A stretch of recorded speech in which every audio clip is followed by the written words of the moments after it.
اکثر آپ لوگ کنفیوز ہوتے ہوں گے کہ موٹاپا کم کرنے کے لیے لو کارب ڈائٹ استعمال کریں یا لو فیٹ ڈائٹ۔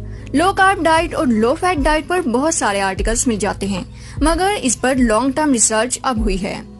آج ہم آپ کو بتاتے ہیں کہ انٹرنیشنل میڈیسن کی نئی ریسرچ پبلش ہوئی، جس میں انہوں نے 150 مرد اور خواتین پر 1 سال تک تحقیق کی۔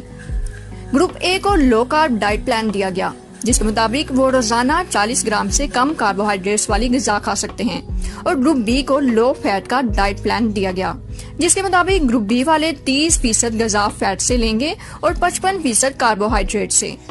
مطلب ان لوگوں کو فیٹس کم سے کم استعمال کرنی ہے۔ 1 سال بعد نتائج نے حیران کر دیا۔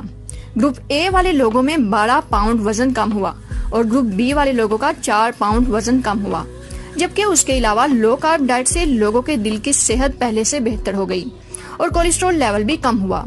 لو کارب ڈائٹ سے وزن تو کم ہوا، مگر مسلز کمزور نہ ہوئے، یعنی صحت پر کوئی منفی اثر نہیں پڑا۔ اس کے علاوہ لو فیٹ والے لوگوں نے وزن تو تھوڑا کم کیا، مگر مسلز زیادہ کمزور کر لیے۔